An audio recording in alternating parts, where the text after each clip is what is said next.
நமது ஆண்டவரும் இரட்சகருமாய் இயேசு கிறிஸ்துவின் கிருபையுள்ள நாமத்திலே உங்கள் யாவருக்கும் அன்பின் வாழ்த்துக்கள் கூறி இன்றைய தியானத்திற்கு உங்களை தயவுடன் அழைக்கிறோம்.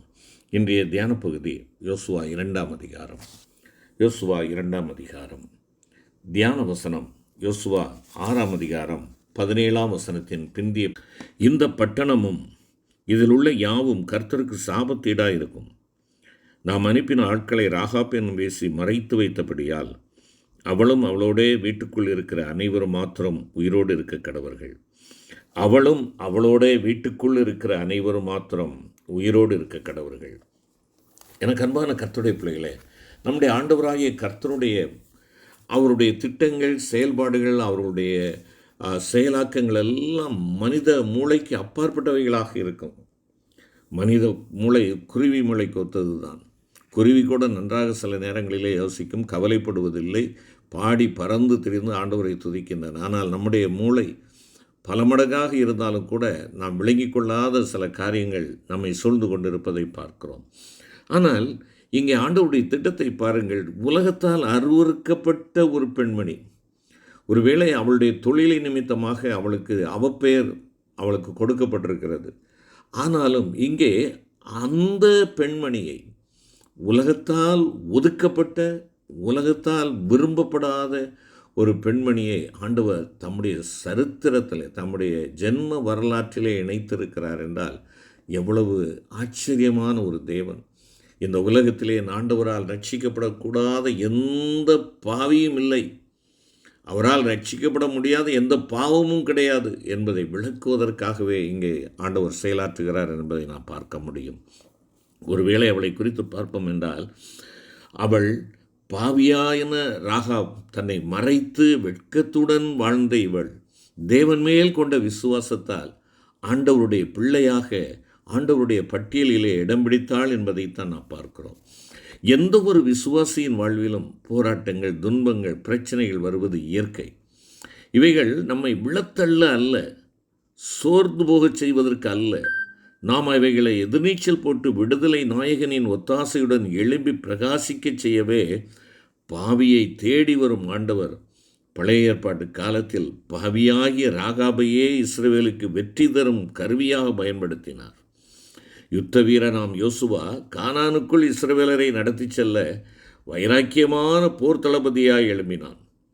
தடைச்சுவராய் நின்றது எரிகோ பட்டணம். சத்துரு கோட்டையை தகர்க்கும் முன் வேவுக்காரரை யோசுவா அனுப்பினார். உயர்ந்த மதிலின் மேல் ராகாப் வசித்து வந்தாள். வெசியாக வாழ்ந்தால் அவள் வீடு திறந்திருக்க யாரும் எப்பொழுதும் வந்து போகக்கூடியதாக இருந்தது. ராகாப் என்றால் அதற்கு பொருள் விரிவு என்பதாக பொருள்படும். வேசியை பற்றி நீதிமொழிகளின் புஸ்தகம் 7ஆம் அதிகாரத்தில் நாம் 10 27 முடிய வாசித்து பார்ப்போம் என்றால் அவருடைய குணாதிசயங்கள் எப்படிப்பட்டதாக இருக்கிறது என்பதை அறிந்து கொள்ள முடியும். ஆனாலும் நம் கர்த்தர் எத்தனை ஞானமாய் ராகாப் என்னும் வேசி பெண்ணையே எரிகோவை கைப்பற்ற கருவியாக பயன்படுத்தினார். யோசுவா 2ஆம் அதிகாரம் 1வது வசனம் இதை விளக்குகிறது. நம்மிலே அநேகர் சிறுவர்களாக சிறுமிகளாக இருக்கின்ற பொழுது ஞாயிறு பாடசாலையிலே ஒரு பாடலை நாம் கற்றிருந்திருப்போம். தாவீதின் கவனும் ஆண்டவர்க்காய், தொற்கால் ஊசியும் ஆண்டவர்க்காய், ராகாப் கயிறும் ஆண்டவர்க்காய் உபயோகித்தார் என்பதாக பாடி, நீ உன்னிடத்திலே இருப்பதை ஆண்டவருக்காக கொடுப்பாயா என்பதாக நாம் அந்த பாடலை பாடியிருப்போம். அந்த பாடல்களை அந்த நாட்களிலே கற்றுக்கொள்ளுகின்ற பொழுது நமக்கு அதனுடைய பொருள் எந்த அளவுக்கு நமக்கு உள்வாங்கப்பட்டது என்பது எனக்கு தெரியாது. ஆனால் இங்கே பாருங்கள், ராகாப் கயிறும் ஆண்டவர்க்காய், ஆண்டவருக்காக அவள் என்ன செய்கிறாள்? கயிறு உபயோகித்தாள் என்பதை குறித்து நாம் இங்கே பார்க்கிறோம். எனக்கு அன்பான கர்த்தருடைய பிள்ளைகளே, இந்த ராகாபை ஆண்டவர் கனப்படுத்தினார். தன்னுடைய வம்ச அட்டவணையிலே பெயரை சேர்க்கும்படியான கிருபையை கொடுத்திருக்கிறார். வேவுக்காரர்கள், அனுப்பப்பட்ட வேவுக்காரர்கள் ராகாபினுடைய வீட்டிற்கு போகிறார்கள்.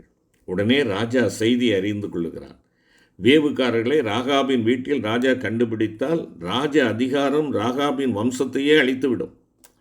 இஸ்ரவேலருக்கு பயந்து நடுங்கிக் கொண்டிருந்த அந்த நாட்களிலே வேவுக்காரருக்கு அடைக்கலம் தருவது ராஜ துரோகம், அது தேச துரோகமாக கருதப்பட்டது.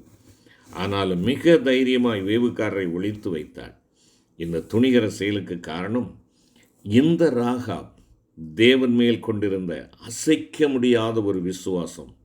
இது தேவனுடைய முன்னேற்பாடு என்பதை நீங்களும் நானும் அறிந்து கொள்ள வேண்டும். இந்த ராகாப் சமயோகிதமாய் யோசிக்கக்கூடிய ஒரு ஞானம் உள்ளவளாக இருந்தார். விசுவாசிக்கிறவனுக்கு எல்லாம் கூடும் என்பதாக மார்க்கு 9:23 கூறுகிறது. விசுவாசித்த ராகாப் பாக்கியவதியானாள். ஆம், பரிசுத்த லூக்கா 1:45 எலிசபெத் கூறுகின்ற பொழுது அதைத்தான் சொல்கிறாள். விசுவாசித்தவளே பாக்கியவதி என்பதாக சொல்லுகிறாள். ராகாப் வேசியானாலும் கூட பலத்த விசுவாசியாக காணப்பட்டாள். அவளது இருதயத்தில் வளர்ந்த ஆழமான திட நம்பிக்கைக்கு காரணம் யோசுவா 2:9-11 தெளிவாக பரிசுத்த ஆவியானவர் கொடுத்திருப்பதை பார்க்க முடியும். நம்முடைய கர்த்தரின் அதிசயமான வல்லமையை குறித்து கேள்விப்பட்டால் தான் வாழும் பாவ ஜீவியத்தை வெறுத்துவிட தீர்மானித்து அந்த வேலைக்காக சந்தர்ப்பத்திற்காக காத்திருந்தாள். எனவே இருதயத்தில் விசுவாசத்தோடும் எரிகோ பிடிபடும் முன்னமே அதை இஸ்ரவேலுக்கு ஆண்டவர் கொடுத்து விட்டதாகவே திட்டமாய் கூறுகிறாள். தான் ஒரு பாவி என பின்வாங்கி சோர்ந்திடாமல் விசுவாசம் என்னும் உறுதியான நங்கூரத்தை பிடித்து தேவாதி தேவனே உயர வானத்திலும் கீழே பூமியிலும் தேவனானவர் என அறிக்கையிடுகிறதை நாம் பார்க்கிறோம். அவருடைய ஆழமான விலையேற பெற்ற விசுவாசத்தை நாம் இங்கே காண முடிகிறது. ஆம், எனக்கு அன்பான சகோதரனே சகோதரியே, அருமையான கர்த்தருடைய பிள்ளைகளே, குற்ற உணர்வுடன் இருக்க தேவன் நம்மை விட்டு விடாமல் விசுவாசித்து ரட்சிப்பை மனமகிழ்ச்சியை பெற்றுக்கொள்ள தன்னையே பலியாக்கினார் அல்லவா? எழும்பி நிமிர்ந்து சர்வாயுத வர்க்கத்தை தரித்து போர் வீரர்களாய் செயல்பட நம்மை அர்ப்பணிப்போம்.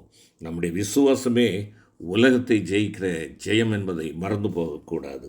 ராகாப் விசுவாச அறிக்கை செய்ததோடு மாத்திரமல்ல, சிவந்த சமுத்திர தண்ணீர் வற்றி போனதையும் சத்துரு மடங்கடிக்கப்பட்டதையும் கேள்விப்பட்ட மக்கள் இருதயமெல்லாம் சோர்ந்து பலனற்று கிடப்பதையும் எளிதில் நீங்கள் எரிகோவை பிடித்து கொள்ளலாம் என்றும் அந்த ஒற்றர்களுக்கு அவள் கூறுகிறாள் என்பதாக நாம் வாசிக்கிறோம்.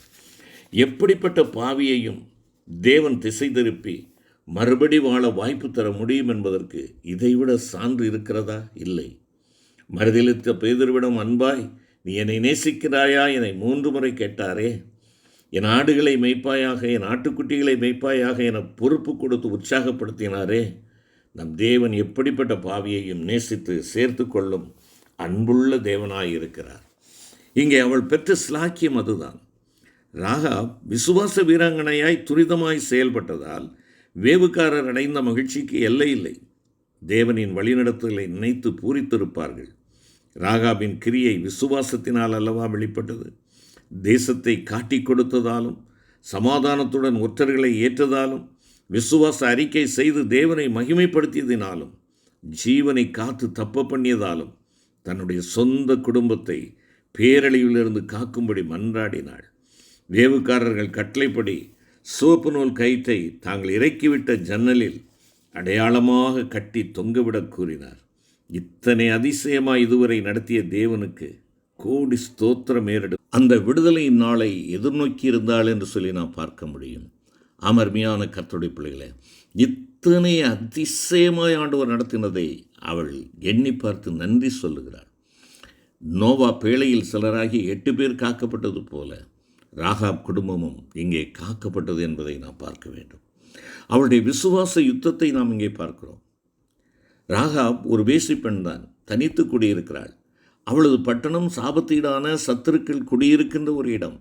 இப்படிப்பட்ட சூழ்நிலையில் கூட அந்த நாட்களில் கிடைத்த கிருபையினாலே தான் கேள்விப்பட்ட கர்த்தரின் வல்லமை அதிசய கிரியையை மனதில் கொண்டு தன் அருவருப்பான பாவத்தின் நிமித்தம் குத்தப்பட்டு உடன் தானே விசுவாசியானாள் ராகாப். தேவாதி தேவன் மேல் அசைக்க முடியாத நம்பிக்கை ஏற்பட்டது அவளுக்கு. தேவ கோபாய்க்கினைக்குரிய பெண் விசுவாசத்தினாலே தண்டனைக்கு தப்புகிறாள். இங்கே அருமையான தேவ பிள்ளையே, நீ ஒரு விசுவாசி. இவைகளை விட்டோடு என பவுல் எழுதுகிறாரே. அது மட்டுமல்ல, தன் இன மக்களின் அக்கிரமத்தை கண்ட ராகாப் தனக்கு எப்படியும் தேவனால் விடுதலை கொடுக்க முடியும் என நம்பி தருணம் நோக்கி இருந்ததை தேவன் பார்த்தார். ராகாப்பினுடைய விசுவாசத்தை தேவன் கனப்படுத்தினார். வேவுக்காரரை நேரே அவள் வீட்டிற்கே அனுப்பினார். வழிவாய்ப்பை உருவாக்கி கொடுத்தார். ஆம், என் அருமை சகோதர சகோதரிகளே, அன்பு தேவனுடைய பிள்ளைகளே, பாவம் சிவேரென்றிருந்தாலும் உடைந்த உள்ளத்தோடு நீ திரும்புவாய் என்றால் நீ எங்கிருந்தாலும் உன்னை மன்னித்து ஏற்றுக்கொள்ளுவார். உபத்திரவம், துன்பம், சோதனையின் இடத்தில் தேவனை நோக்கிப்பார். விசேஷித்த வாசலை உனக்காக திறப்பார், மன்னிப்பார். ராஜாவுக்கும் தேசத்துக்கு விரோதமாக ராகாப் காட்டி கொடுக்கவும் அஞ்சவில்லை. இங்கு ராஜாவா, ராஜாதி ராஜாவா என்று வருகின்ற பொழுது ராஜாதி ராஜாவுக்கு அவள் முதலிடம் கொடுக்கிறாள். நேர்மையானதற்காய், நியாயத்திற்காய் நிமிர்ந்து நின்றாள். விசுவாச போராட்டத்தில் ராகாப் வெற்றி பெற்றாள். பொய் சொல்லவும் தயங்கவில்லை. ஆவிக்குரிய யுத்தமல்லவா? இஸ்ரவேலுக்கு நன்மை செய்து தேவனை அறிக்கையிட்டு மகிமைப்படுத்த வாசல் வரைந்த வாய்ப்பை வெகு நேர்த்தியாக பயன்படுத்தி கொண்டாள் ராகாப். பாவ போராட்ட யுத்தத்தில் பெரிய வெற்றியும் திருப்புமுனையும் கண்டாள். பாவ வாழ்வுக்கு ஒரு முற்றுப்புள்ளி வைத்தாள் ராகாப் என்று சொல்லி பார்க்கலாம். வேவுக்காரிடத்திலே அவள் கொடுத்த வாக்கியின் பிரகாரமாக சிகப்பு நூல் கயிற்றை தொங்கவிட்டு குடும்பத்தை காப்பாற்றினாள். ஒதுக்கப்பட்ட ராகாவுக்கு இங்கே ஒரு புதிய வாழ்வு கிடைக்கிறது. புதிய தொடக்கம் இங்கு கிடைக்கிறது. சிவப்பு நூல் அடையாள கயிற்றாயிற்று. ஆட்டு ரத்தத்தை நிலைக்கால்களில் பூச கட்டளையிட்டதற்கு சமமாகும் இது. மீட்பின் அடையாள கயிறு, அடையாளக்குரியன உபாகமம் 6ஆம் அதிகாரம் 8ஆம் வசனத்தில் கூறுகிறது. ஆனானின் பங்கையும் பாக்கியத்தையும் ஆண்டவர் கொடுத்தார். அருமையான கர்த்தருடைய பிள்ளைகளே, யூதா கோத்திர பிரபுவான நகசோனின் மகன் சல்மோனை திருமணமும் செய்தாள். சல்மோனின் மகன் போவாஸ். இந்த சல்மோனின் கொள்ளு பேரன்தான் தாவீது. தாவீதின் சந்நிதியில் மேசியா பிறந்தார். அருமையான கர்த்தருடைய பிள்ளைகளே, ராகாப் விசுவாச கிரியையால் நீதியாக்கப்பட்டாள் என்று யாக்கோபு 2:25 நாம் வாசிக்கிறோம். அருமையான கர்த்தருடைய பிள்ளைகளே, விசுவாசியுங்கள், கிரியையை நடப்பியுங்கள், வாழ்க்கையில் வாழ்ந்து காட்டுங்கள்.